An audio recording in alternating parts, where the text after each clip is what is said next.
Well, it's a sure sign that the football season's return is imminent. Graham Hunter, hello. Hi, Joe. Nice to talk to you again. How are you? You've had a nice summer, I hope? Yes, I don't even know what summer is, man. You know, we freelancers have to work all the way through. It's terrible. It's terrible. So, Zinedine Zidane and Gareth Bale. Bale played for Real Madrid, which was an improvement, I suppose, over the last couple of days. They won on penalties in a 2-2 draw against Arsenal in the International Champions Cup, no less. Zidane said he put in a very good performance, but nothing has changed. And as he said earlier, a couple of days ago, he has to leave, really. It would be best for everyone. Zidane is in no doubts about Gareth Bale's future. What is, do we know Bale's position in all of this? Is he itching and desperate to get away from the club, or is he kind of happy to sit and wait for the right offer? Or the Bale side on all of this is kind of a bit quieter, aside from his agent Jonathan Barrett calling Zidane a disgrace. Yeah, Joe, I think that's the central plinth. Before we start looking at Zidane or Florentino or Barnett, the actual hard fact is that Gareth Bale was predisposed, certainly up until the recent things that Zidane said, was predisposed to wait out at least another year, and I say at least another year of his contract.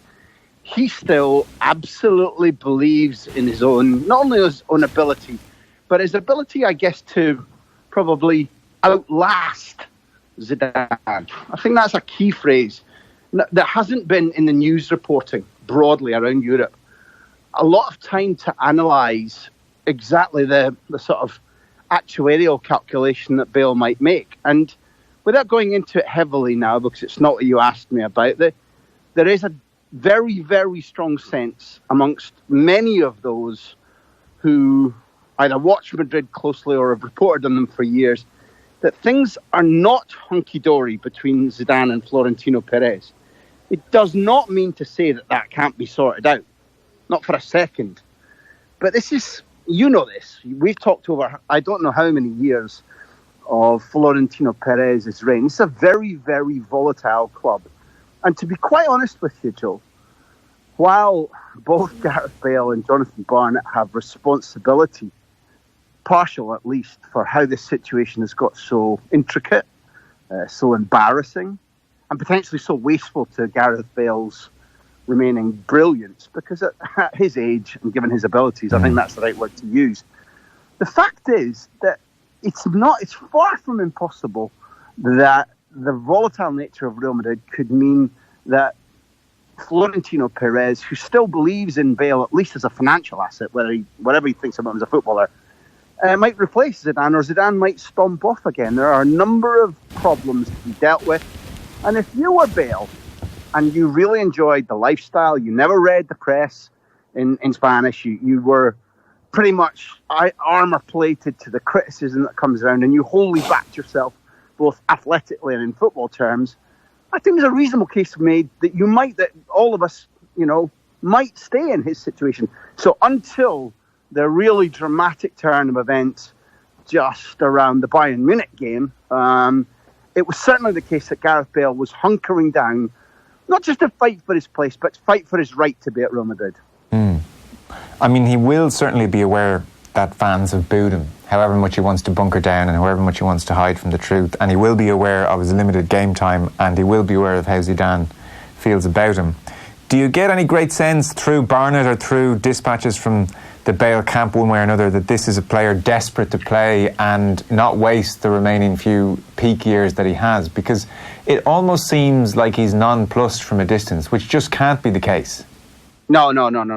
I don't think that's the case at all. He may not fully comprehend the intricacies of that really sort of house of cards that is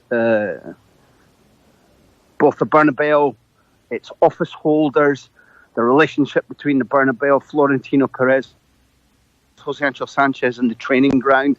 He may not be intricately involved in literally reading all those nuances, but there's no way that neither he nor Jonathan Barnett hasn't seen this threat coming. They have basically laid down the gauntlet to say, you'll have to chase us out with money, i.e. pay up probably 2 of the 3 years left, which is a gigantic sum of money.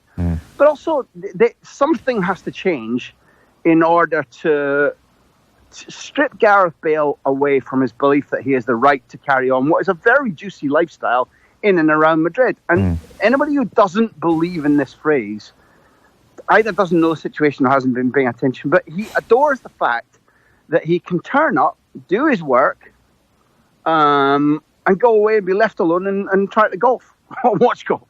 Yeah. He's got an idyllic lifestyle. He doesn't particularly want to be at a club in Northern Europe. He feels he's got he's earned the right. And there are many of those who want to laud him or protect him. I don't know what you, Joe, I've never heard you declare your colours. But if you look at his goal per game record, his goal per big game record, his participation in the culmination matches of trophies, this is, pound for pound, this has been a very important football for Real Madrid. My personal opinion is that footballers get treated in this way, irrespective of the large sums involved with Bale. Footballers get treated like this every single day of every week of every year of professional football. In terms of what's the mechanics of what's happening, there's absolutely nothing new or rare about this. Club wants to move on, turn the page. Club wants to cash in an asset. Club gets a little bit spiky in their treatment of the player. Player and agent dig in. Will there be a resolution? Don't know, because right now, neither Florentino Perez, nor Barnett, nor Bale, nor Jose Antonio Sanchez really knows about where the resolution will be. And I don't pretend to know what the end game will be, but there are other cards to play. Real Madrid right now, with Asensio's injury, which will take him out for months, have 30 players, 30 first-team players. They're only allowed to give licenses to play to 25. Yeah. It's as simple as that. So they're 5 over right now, and one of those that they have got, underlined, or Zidane has underlined in red, is Bale. But Florentino Perez, if Bale goes, he is determined to cash in on that asset. He's a businessman.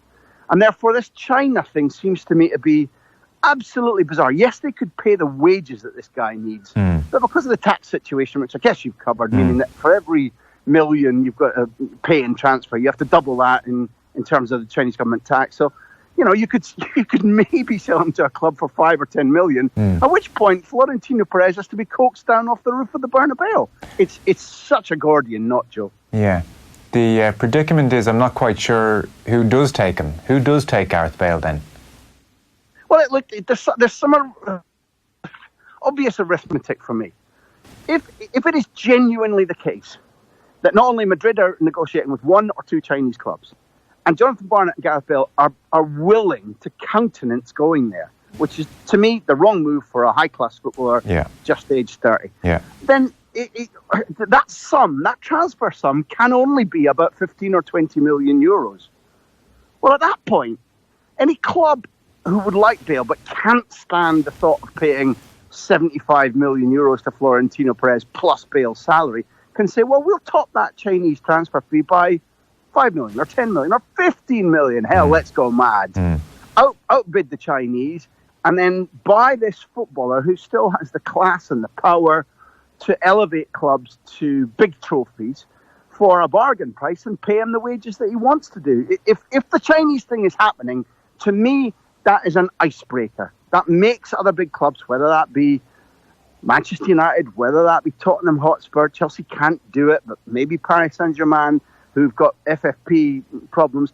Suddenly, if China is the destination that everybody is genuinely negotiating, then the bigger clubs of Europe and established leagues suddenly have an opportunity to buy a really good asset for a price way below what Florentino Perez believes that he's worth, and way below what Joe he probably is worth, to be fair. Graham, has Zidane ever expanded on why he's so sure that Bale is not for him?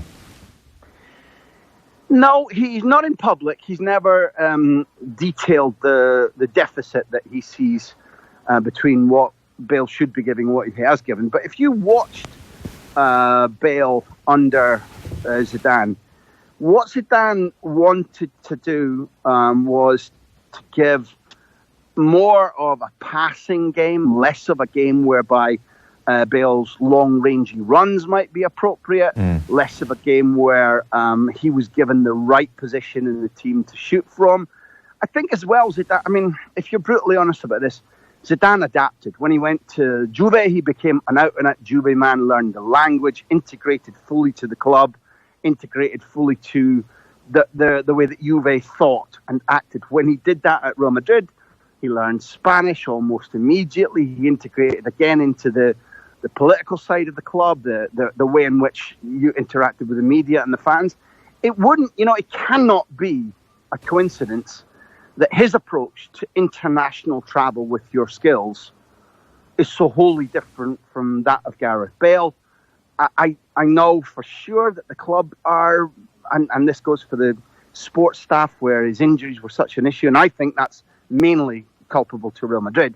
But there was frustration, Joe, at the fact that they think golfing, as much as Bale wants to, is incompatible with being fully fit. If you've got this sort of Olympic physique, which is a fine-tuned physique, not a robust, what do they call it, four-wheel drive, all-terrain footballers, they're different. Bale is not one of those. And that's what makes him special. And I think that there are levels of dissatisfaction which have grown.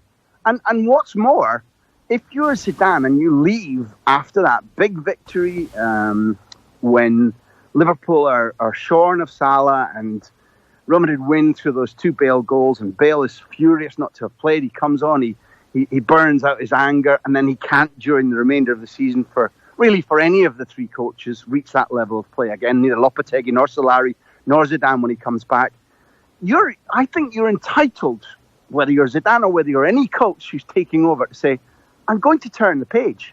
How often did Alex Ferguson do that for what to us maybe sometimes seemed arbitrary reasons? That there was an argument that he just turned the page and said about Beckham, gone too soon. Stam, gone probably too soon. Van Nistelrooy, when there was a punch-up between him and Vidic, Van Nistelrooy was the lesser asset. He went on scoring goals at elite. The list is long. Roy Keane is a different argument, probably the most high-profile departure of all.